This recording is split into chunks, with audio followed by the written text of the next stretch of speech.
Okay, let's just dive right into this. Welcome to today's Explainer. Today we are unpacking a really massive, honestly exhausting problem of modern life, the sheer heavy weight of constantly overthinking. We're going to explore the architecture of clarity and how you can finally overcome the overthinking trap.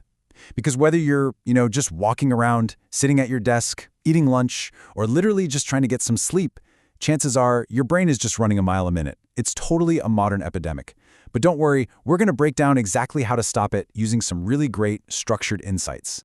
Now get a load of this statistic. Research shows that a staggering 73% of young people in our country are currently caught in the trap of overthinking. Almost 3/4. If you're someone who constantly feels like you're analyzing every little detail of your day to the point of utter exhaustion, well, realize that you are absolutely not alone. Most of the people right there around you are struggling with this exact same invisible weight. So here's our roadmap to get us out of this trap. We'll start off with the overthinking epidemic, dive right into the anatomy of overthinking, uncover why does it happen, and then wrap things up with 4 ways to stop. All right, Section 1, the overthinking epidemic. Let's get into it. A lot of people tend to treat overthinking like it's just this quirky little personality trait, right? But the experts, they totally disagree. The American Psychological Association actually classifies it as a recognized form of anxiety. It's basically a state where excessive thinking directs your brain toward negative feedback. This actively spikes your stress levels and just completely prevents you from focusing on anything productive. So when you overthink, your brain isn't actually solving a problem. Actually, it's more like it's actively hunting for negative feedback. Let's compare the physical reality here. Think about a healthy brain. It's creative, it's clear, it's highly productive. But then think about the overthinking brain. The sources highlight that unchecked overthinking can actually literally damage your brain. It absolutely destroys creativity. And if you leave it unchecked, it basically eliminates your ability to think clearly. I mean, your brain is the most important organ you have, right? It runs your entire life, so if it's constantly stuck in this loop of negative feedback, you just aren't going to be able to achieve what you set out to do. Moving right along to Section 2, the anatomy of overthinking. So now that we understand the severity of this, we've got to look at the mechanics. Repeatedly analyzing a single topic over and over again, it just creates massive roadblocks in your decision-making, in your relationships, and really your overall life trajectory. Which leads us to a deeply frustrating question. Why do we do this to ourselves? I mean, if overanalyzing a single topic harms our mental health and damages our brain's ability to function, why on earth is it our default setting? We really need to pivot from just looking at the symptoms to actually understanding the underlying pathology. That brings us to Section 3. Why does it happen? Now, it is absolutely crucial to frame these underlying causes not as personal failures or, weaknesses, but as flawed defense mechanisms. Our brains are really just trying to protect us, but they're using these super outdated and unhelpful strategies to do it. We can neatly map out these flawed defense mechanisms into 4 distinct causes. First up is perfectionism. When we try to make everything perfect, we naturally start overanalyzing the whole shebang. Second is fear of failure. You make a decision, and then you agonize over whether it was the wrong one. Third, lack of control. When we feel totally helpless in a situation, we tend to overthink just to create this sort of illusion of control. And fourth, chronic stress. The more constant pressure you're under, the more your mind just loops and loops. Those are the 4 traps keeping our minds spinning. All right, enough about the problem. Section 4. 4 ways to stop. So this is the prescription. The source material doesn't just leave us hanging with all this anxiety, it actually gives us 4 proven, actionable techniques to permanently kick this habit out of our lives. The first and honestly most powerful technique is meditation. And look, I know it's a huge buzzword right now, but the research absolutely backs it up.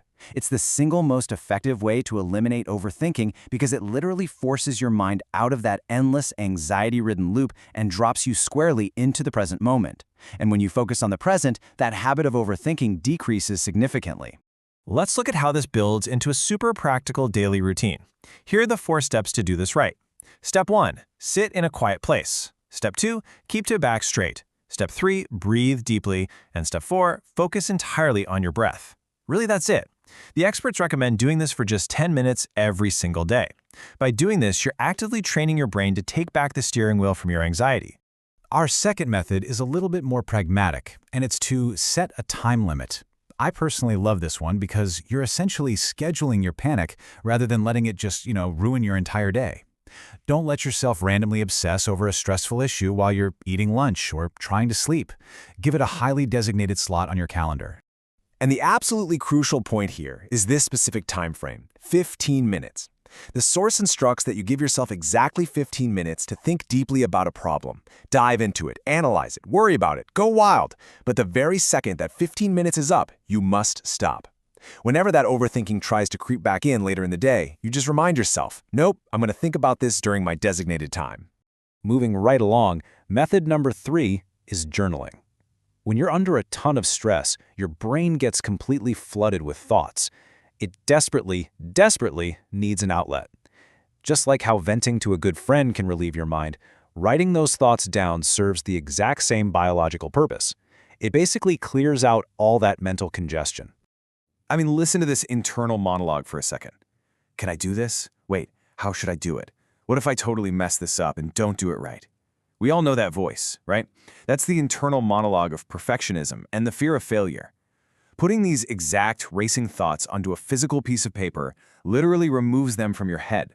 It reduces the stress and gives you that bit of distance you really need to look at the situation with a clear, objective perspective. Okay, let's move to our fourth and final solution, engaging in physical activity. The researchers make a really strong point here. A weak body is basically an open invitation for overthinking to take root. Exercise isn't just about getting fit. It is absolutely 100% mandatory for mental clarity. Think of it like this. Just as a plant needs water to bloom, and without it, it just withers away and deteriorates, well, our bodies need exercise to function properly. If your physical body is deteriorating from a lack of movement, your mind is basically going to deteriorate right alongside it. It is all completely connected. Let's actually break down the biology behind why this works so well. Physical activity releases endorphins, and these are basically chemicals that actively improve your overall mood. By prioritizing exercise, you're deploying this incredible biological defense mechanism that actively combats anxiety and significantly reduces your brain's tendency to overthink. It's literally a chemical reset button for your brain. Which brings us to the end of our explainer today and leaves us with this final, really provocative question. Your brain runs your entire life. So are you running it, or is it running you?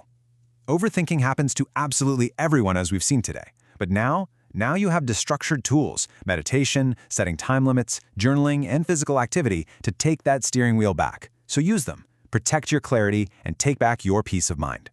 Thank you so much for joining me to explore this fascinating topic today, and I highly encourage you to put these 4 steps into action immediately.